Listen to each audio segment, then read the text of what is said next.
Tony Pulis, though, had told his side during the week that he wanted much more from them, and that's just what he got 4 minutes before the break. But who scored the goal? Williams gets on the end of Hodges' cross, but the ball fails to cross the line, and the attempted clearance goes in off Mark Saunders. So Saunders scoring on his debut.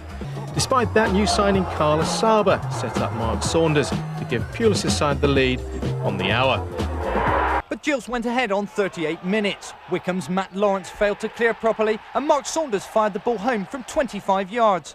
For Saunders, who's been carrying an injury that would see him go off at half-time, it was his third of the season. There's a resilience to Gillingham's play this season, and with just 9 minutes to go, they salvaged a well-earned point. Mark Saunders climbing highest, 3-3. Reading came to Priestfield to take on Gillingham. The Gills were 5 points above Reading in Division 2. The game finished Gillingham 2, Reading 1. Carlos Sauber scoring the winner in the 64th minute.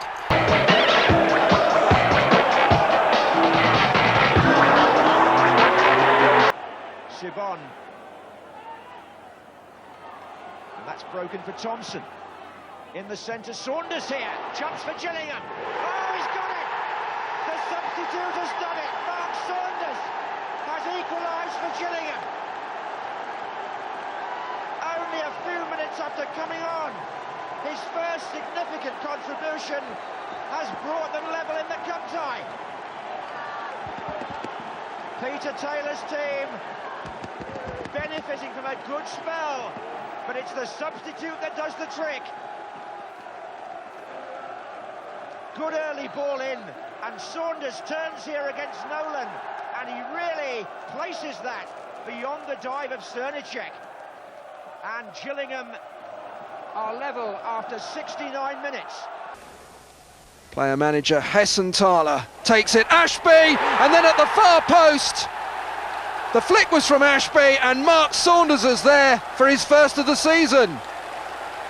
Hessenthaler takes these himself. They've worked on that one in training. Midfielder Nicky Southall was prominent, and it was from one of his corners that Mark Saunders headed the Gills into the lead 2 minutes before half-time. Although Paul Shaw may have distracted the keeper on the line, it was poor defending, and it's something Liverpool will exploit at Anfield in their cup replay. On the hour, Palace again showed their frailty from a set piece. Southall's free kick headed in by Saunders for his second goal. Again, he was totally unmarked. Gillingham's first ever visit to the McAlpine, and just 4 minutes later, they were level. Nicky Southall's free kick was too hot to handle for Vassen, but King kept his cool, and Mark Saunders headed the equaliser. In a seesaw match, Saunders then put the Gills in front, and it was created by Southall once more. His probing run left Huddersfield chasing shadows, and Ty Gooden's shot was deflected in by Saunders as he collected his fourth goal in 5 matches. Mark Saunders proved to be Gillingham's get-out-of-jail card on Saturday, earning them a point at Walsall. On Monday, they met another of the relegation-threatened sides. Then, just past the hour, Gillingham led. Clever build-up saw Paul Shaw's layoff perfect for Mark Saunders, whose finish matched the move. Tommy Johnson with the centre, Mark Saunders with the header, to set the Gills up for this week's trip to Chelsea in the Worthington Cup. 2-2 against Gillingham, and the first goal to Gillingham from Mark Saunders. The cross from David Perpetuini, the superb header from Mark Saunders. Wilness given away. Options here for Gillingham. Saunders! 4-3! They've won it right at the death! Mark Saunders, a substitute, sends Gillingham's travelling fans into ecstasy. It's 4-3. Andy Hessenthaler's side have snatched the game right at the death.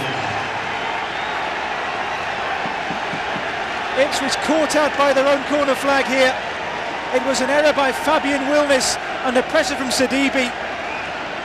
The cross pulled back here for Saunders. A first-time shot which Davis got fingers to. But Gillingham have won the game surely, deep in stoppage time. 4-3. Mark Saunders. But the 10 men rallied, rattled the Lancastrians. A goal for Saunders. Game over, you might have thought.